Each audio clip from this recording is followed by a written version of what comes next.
Hi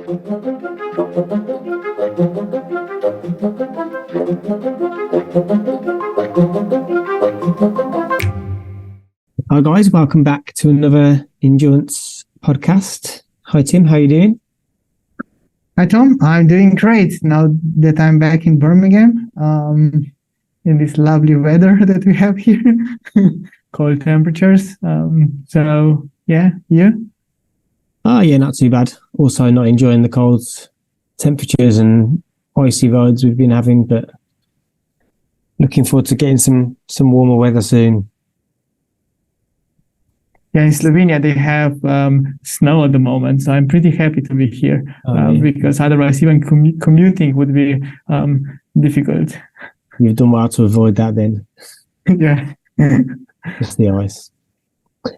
So today we're going to go through some questions that we've received via social media. We had quite a lot about energy gels. So we've kind of lumped all of those together to do a bit of a Q&A with Tim. Does that sound good to you? Sure. Okay.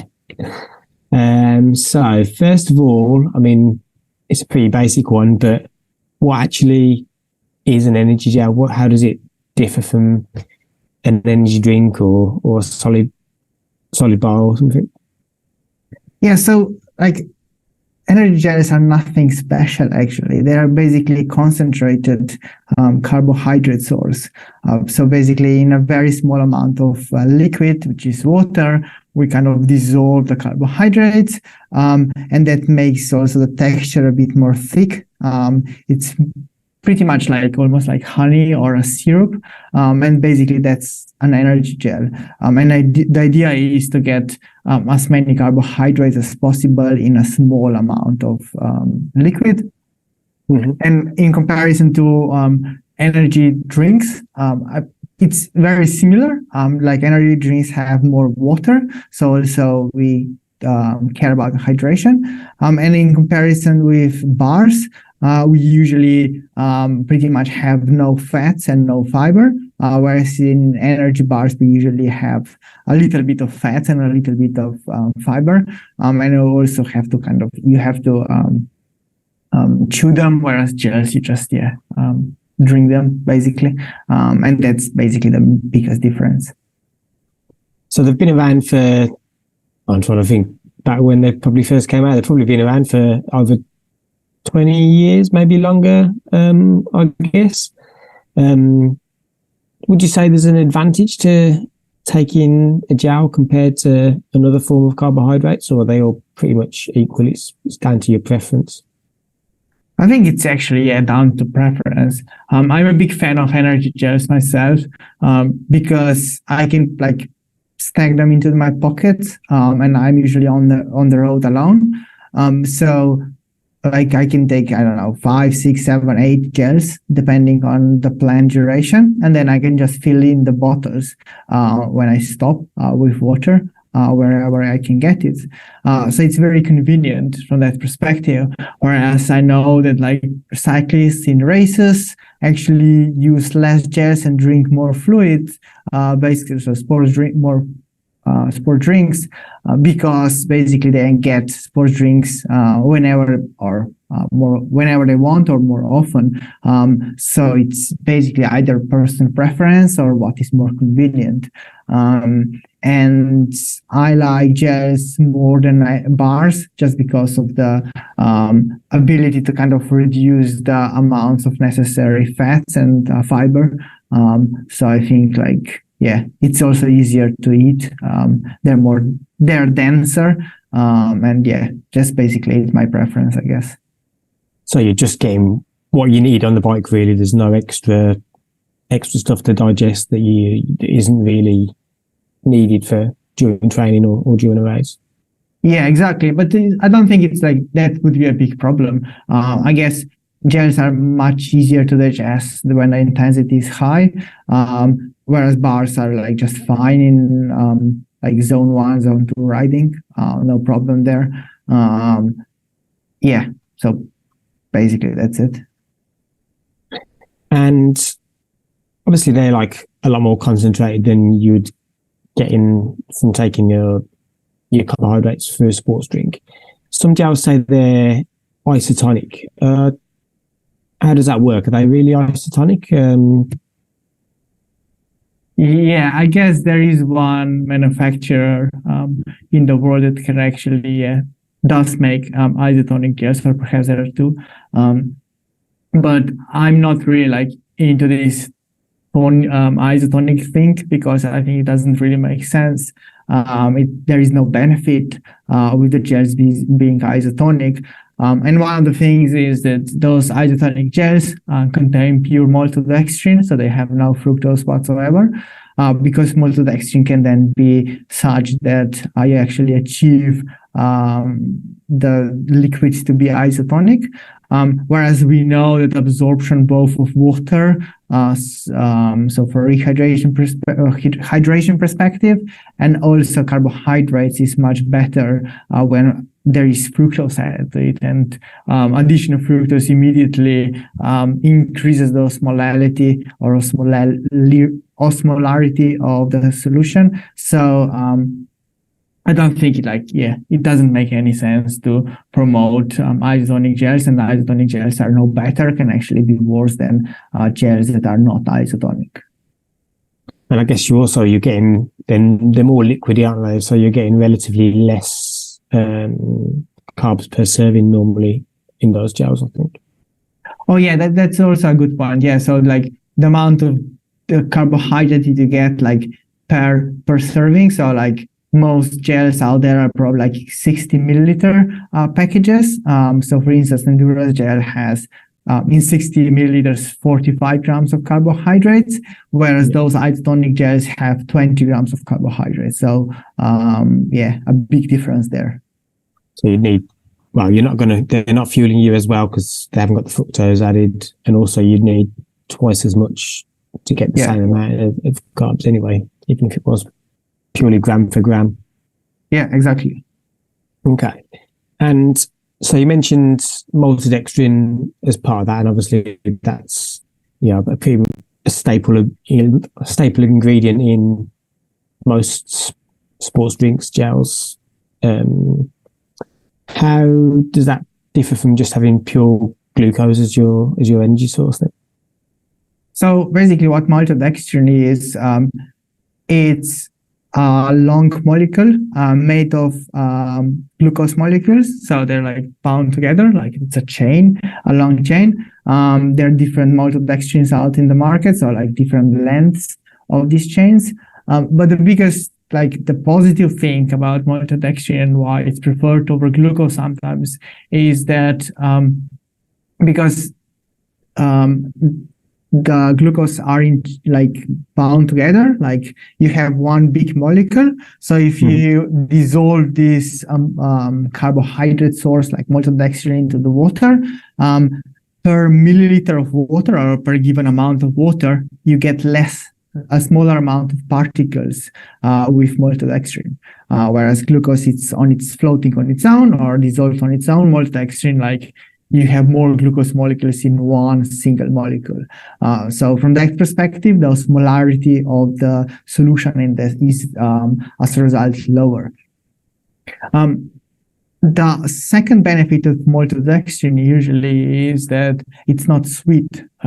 So basically, maltodextrin doesn't have a sweet taste in the mouth, and this can also be something people really dislike, especially in the heat, and that's why it's kind of a preferred source.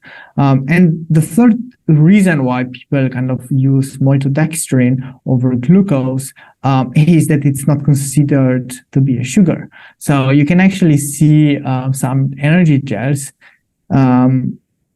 being advertised as sugar-free energy gels just because they don't have the glucose part in it and have maltodextrin. Yeah. And I remember a few years ago, or even recently, if you go to grocery stores and actually try to buy some less sugar, chocolate powder for your morning chocolate milk, less or reduced sugar option actually has maltodextrin instead of glucose. So basically you get the same amount of calories. It's just that it has more maltodextrin as comparison to glucose. And when it comes to digestion, there is absolutely no difference. So basically, the effects on the body are the same. So no difference between maltodextrin and glucose. So going back to the osmolality of it, that low osmolality means it's absorbed from the gut a little bit quicker than pure glucose as well, or is that negligible? The absorption of carbohydrates would be probably similar. The absorption of water would be a little bit quicker with lower osmolarity. But the question I always ask then the person that asks me about osmolarity is, do you actually drink some more water on the top of the gels? And they always reply yes. So as long as you add some more water over the top of the gel after having the gel, then this osmolarity of the drink doesn't really matter, because you're probably drinking like 300 milliliters as compared to like 40 milliliters of water that there is in the gel. So like, it's stupid to just think about the gel on its own and osmolarity. Yeah. Nothing's in isolation. By the time it gets to your stomach and it's all mixed up, then it's, I guess, more like a sports drink at the end of the day. Exactly. Which is in your gut. Yeah. And you mentioned yourself, like, you prefer to have just water and gels a lot of the time for the convenience. Obviously, the endurance gels have got electrolytes in them as well. Is that part of why those gels have electrolytes in, whereas a lot don't, to give you kind of the option of you're getting the best case hydration with gels and water if you choose to? Yeah, exactly. It's exactly like this. Because when I was thinking about the formulation of energy unit gels, it was like, okay, so let's add carbohydrates, but then we want all the products, so energy unit drink or energy unit gel, to be kind of that you can use it whichever you want. So you want to get like the same in every portion. So in that regard, then it made sense to actually also add electrolytes. And it actually makes sense if you go for a full day riding outside in the summer, and you only stop to take some more water, like on some fountains that you find in the Alps or anywhere else, you then get still electrolytes from the energy gel. So you don't need to worry about electrolytes. And I think, this kind of makes sense. Perhaps it increases the osmolarity of the gel a bit, but it doesn't really matter, because I think there is more benefit of having them than not having them. And as you say, if you're drinking water with it, it's all mixed up in your exactly the same at the end of the day.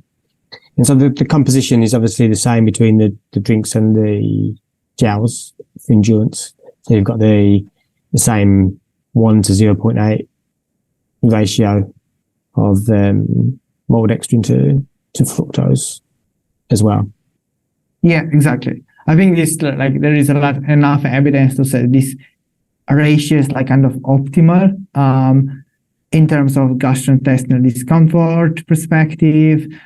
So there is a least amount of chance to actually get some problems, and also from the performance perspective. So all in, I think it made sense to actually do this ratio. And I think we were the first out there to actually use this ratio in like across all the products. I might be mistaken, but it's nice to see some big companies these days pretty much copying us and using the same ratio. Yeah, it shows it's worthwhile doing if everyone else is copying as well. Yeah. So more into sort of, rather than the background of what is a gel and the composition of it, how would you, as a rider yourself, or as an athlete yourself, use gels? Would you take one just before a race, for example? Yeah, it really depends on what type of a race it is. So, for instance, if it's a like long race and it starts relatively easy, then I wouldn't like take the gel straight on from the start. Whereas like most amateur races actually start super hard. Like the first few kilometers are usually crazy with all the accelerations, and you want a good position before like the climb starts or whatever happens. And in that case, I think it makes sense to actually have a gel just before the start. So the races I was doing myself, I always took a gel just before the start. So in this way, I was the next gel was then in half an hour if I wanted to hit 90 grams per hour. Because I was assuming that those carbohydrates would then be absorbed, in the first half an hour. Yeah, and I guess, as you've said previously, sort of about the nutrition strategy you use with mountains, where you're taking on food, drink, carbs on the descent. So you can digest it without, or you're not pushing so hard. I guess taking it 15, 20 minutes before the start, you're able to start digesting it when you're not working and you've got all that blood flow going to your legs. So it's there in the system when you start to use it, start to need it as well. Yeah, you have to be a bit cautious about the timing, because you don't want too much insulin before the start, because this can cause like a rebound hyperglycemia, meaning that low blood sugar as soon as you start exercising. So it's a bit something about that you have to try and see what works for you, what doesn't. But I definitely take a gel before the start for a race. But if I do like a long endurance ride, even if it's going to be super long, I probably would delay the ingestion of the first gel to like at least 15 to 20 minutes, because I don't think it makes sense to like start with loads of carbohydrates early on. Okay. So very much depending on the scenario, on the race, and something, more for racing than training, definitely. Yeah. Okay. And so obviously, I guess maybe a disadvantage of gels in a way is it's quite easy to ingest quite a large amount of carbs with those. If you've got 45 grams of carbs in your water bottle, you've got to drink a lot of liquids to get a huge amount of carbs in, but you could probably easily eat 3 or 4 gels over an hour, if you wanted to. What might be sort of the side effects of that if you are taking on excess carbs that you can't absorb properly? Yeah, I mean, the worst that can happen is gastrointestinal discomfort, I guess. Other than that, I don't think like many bad things can happen. I definitely wouldn't do it. Like the idea of the energy gels as such is like, for those rides, the intensity is really high, and you want like the carbohydrates, exactly how much carbohydrates you have, and to kind of complement the drinks you have on board. So for lower intensity sessions, I would actually probably go with bars. Like I would recommend bars over the gels, just because it's less chance of overeating, and you actually can enjoy chewing that bar a bit, whereas like gel, you just like squeeze it into the mouth and that's it. But I don't think there would be like any downside, but definitely something I would like really recommend. If you want to eat and get some taste, just eat bars. And sort of that maximum amount before you might start getting GI trouble seems from the most recent research to be up to maybe 120 grams per hour. Do you think there's any way, future formulations, any research you've heard of or might be thinking of yourself, where that amount could be pushed even further up in a big athlete particularly? So, like when we were thinking about the energy unit and what the energy unit should be, like whether it should be like 40 grams or 45 grams, as we went with, I was thinking okay, so let's find a number that would allow athletes to get optimal amount of carbohydrates in 2 servings rather than 3 servings, because it's much easier. And that's why I said, okay, I started thinking, okay, so if we go with 45, that's probably maximal amount that we can get into one gel. And that allows us to get to 90 grams very easily. So with 2 into servings, like one drink and 1 gel or 2 gels. On the other hand, another option would go with 40 grams of carbohydrates and then be with 2 units at 80 grams or with 3 units at 120 grams. And the current the recommendations at the time were like saying, okay, it's 90 grams, that's the optimal dose.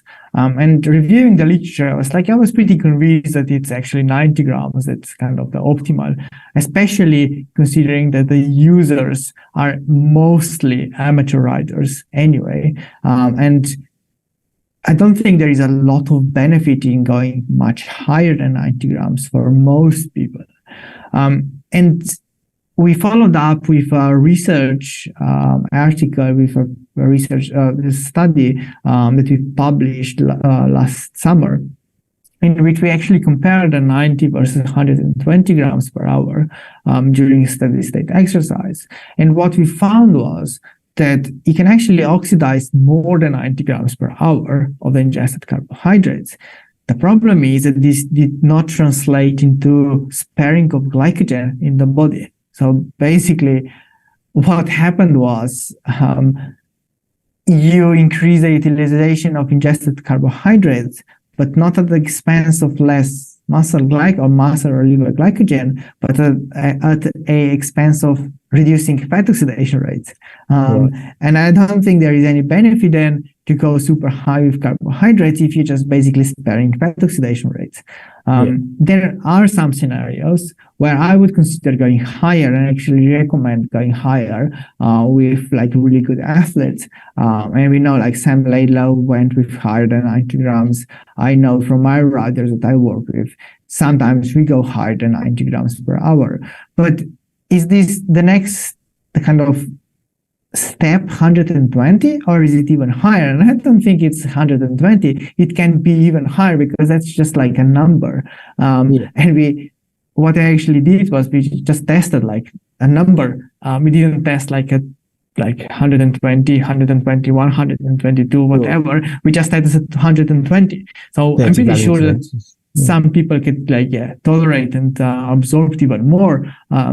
It's just a matter of whether this makes sense or not. And in most situations, it doesn't make sense. So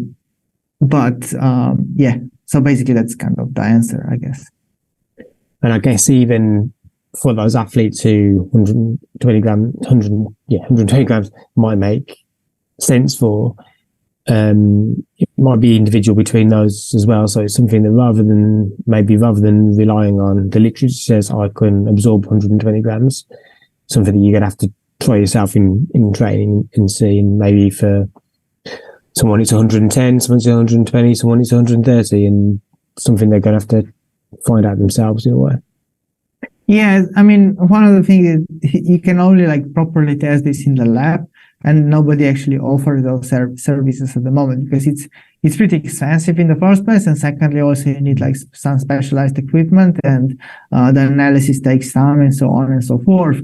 So it's not super simple, but yeah, definitely it's about experimenting and seeing what works. And I've heard many people saying that they can easily go to 150 grams per hour and feel great, and actually doing that because they feel it benefits them. So I can't really object anything there because nobody has tried whether 150 grams at high intensity is actually better than 120. And for those individuals, at least, it's not making them have any GI problems. So there's no downside really to if they feel it works for them. Yeah, I mean the only problem is then the energy intake, because you actually need the demand for carbohydrates. Otherwise, even if you're exercising relatively hard, but if your threshold is really low, this just means that basically the energy expenditure or the energy requirements are low, and you can't really overfeed yourself during exercise. It doesn't really make sense because, well, in the end of the day, you want to be in an energy balance, and you want to still be able to eat carbs after the ride because you still need to replenish glycogen stores. And if you completely suppress fat oxidation rates, you don't spare any glycogen stores with such high intakes, then why actually bother ingesting such amounts? Yeah, so it's definitely, even if it is possible, it's something for bigger and very powerful athletes to be considering rather than your less well trained amateurs. Yeah, exactly. I guess related to that, really, we had a question about how many gels pro cyclists actually consume. So you've said, a bit surprisingly, maybe you think amateurs rely on gels more than pros do. I guess that varies between people, but on your team, for example, I mean, they would definitely be eating less gels than I ate when I was racing. For instance, I remember years ago I was doing gels 110 grams, I think, per hour, or 120 grams per hour in a race, and it was just purely gels. Whereas cyclists, you always have at least one bottle of energy drink, and then perhaps 1 to 2 gels per hour, and that's it. Yeah, I mean, I guess, yeah, that would make sense to me as well. I prefer to get at least some of my carbs from a drink if I can as well. Yeah, you don't see many people lining up with just water in their bottles, do you? No, I mean, it's just when you're like self supported, then you have to rely on what you have. Because, for instance, if you go to a sportive, the only thing you know is that you will get water on the aid stations rather than like specific gels. And if you like, then you just guesswork what other products you will get there. So it's easier to carry all the gels around, whereas you can't carry the bottle around, I guess. It's something that you know the brand works for yourself, so you're not relying on random ones that may or may not have what you need in them. Exactly. Cool. So what other questions have we had? So in terms of the suitability of gels, do you use them year round, or would you say they're more a summer riding thing versus winter, or vice versa? I mean, there are benefits of using gels in all conditions, I guess. Like, for instance, in the winter, I would prefer bars because usually the intensity is lower. But the problem with bars is it's cold, and it's kind of in cold weather, the bars become very like hard. And also my mouth doesn't really work well in the cold, so I have difficulties chewing, for instance. So in that regard, like gels are way better, and because gels also have electrolytes, they will not freeze. And that's kind of a good thing about them. Whereas in the summer, I also like gels because then I can just take 2 gels per hour, and that means I'm at 90 grams per hour, irrespective of how much water I've had. But I could do the same with bars, but the bars sometimes have chocolate and then makes them too soft. So it's just like, it's really individual. I mean, I know like gels are not the cheapest thing, and it's then better, for instance, to go with more carbs. Like in the winter, I usually use like the 90 drink as compared to the summer when I use 45. So the normal energy unit drink, just because I drink less. So, but that's just me, and it's all personal, I guess. I don't think there is like a lot of kind of evidence to say that one is better in one way. Yeah, I think that using the 90 in winter, for example, might sound sort of counterintuitive because you think, it's a higher carb content, it's for racing, but it makes sense if you're if you're only having a full bottle, you're only drinking a full bottle every 2 hours, you're then getting 45 grams per hour from your drink, which is what you might be aiming for in the summer as well, but with the less concentrated drink. Yeah, exactly. Like, for instance, I went for a ride, like, when I was back home in Slovenia, like, those rides were like 5-6 hours long sometimes. And I would only drink like one bottle of the drink, and that's it. Like, the other bottle would come home empty. I mean, completely full. Just because, I didn't feel like drinking because it was so cold. So extra weight training for the climbs for extra half a kilo. Yeah. What else did we have? And someone asked about caffeine as well. So what would you say the benefits are of adding caffeine to the gels? Obviously, we have some with, some without. Would you just use those for racing or other scenarios too? Yeah, it's always like the caffeine topic is always like complicated. I think it really comes down to individuals and how responsive they are to caffeine. For instance, myself, I usually use caffeine gels on trainings as well, because if I do a long ride and I'm used to be drinking caffeine throughout the day, that means that I need to also deliver some caffeine during the ride to my body. Whereas in racing, I would have like 1 caffeine gel per hour, so the intake would be much higher. Whereas on training ride, I would only have 1 gel with caffeine. And we all know that kind of caffeine can improve performance, and basically there is no doubt about that. And there is not much that we can say here. And what's the caffeine composition of the endurance gels again? It was 65 milligrams. Because the idea was that when we were thinking about the dose, it kind of comes out approximately like 1 milligram per kilogram of body mass for an average, like, let's say, highly trained athlete, male or female. And the idea was that you would do caffeine loading, like 2 or 3 milligrams per kilogram of body mass before the start with pills. And then you would only be taking 1 caffeine gel per hour. And by doing that, I kind of estimated that the removal of caffeine from the body would be approximately what you would be then adding back in with this amount. So this was kind of a simulation I did. And it was kind of basic idea. Why not like 200 milligrams or something, but 65. So you're just keeping that level topped up and constant. Exactly. Yeah. Mm-hmm. What other questions did we have? So, an interesting one, especially related to what we were talking about before, really. We touched upon how liquid the gel is. Someone asked, could you make it more liquidy and still get the same performance out of it?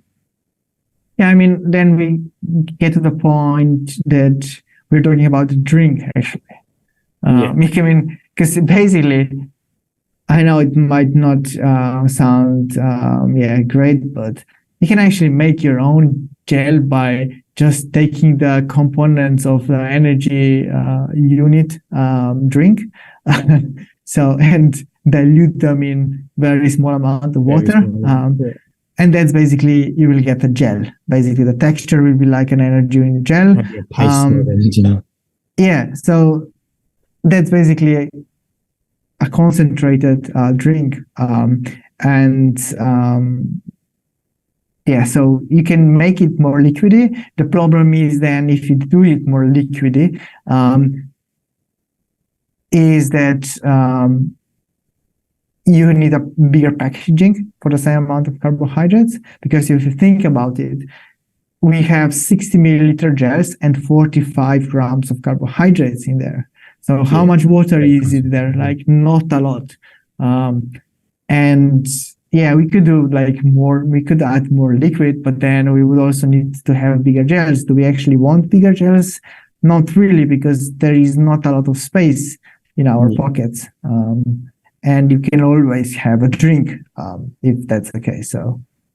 So it goes back to, I mean, a lot of what we've said today really goes back to the convenience, really, of just having the option to have a very concentrated carbohydrate source, have it with as much water as you feel you need, and you're getting what you want. That flexibility, isn't it? Yeah, exactly. Right. And that's a good place to finish. So thanks again for having that chat. I hope everyone found it interesting. I learned a few things from it as well, and maybe made me think about how I might use gels maybe a little bit more, not instead of the energy drink, but maybe in combination a bit more. Cool. Excellent. Great to hear. And see you next time. See you next time. Cheers, Tim.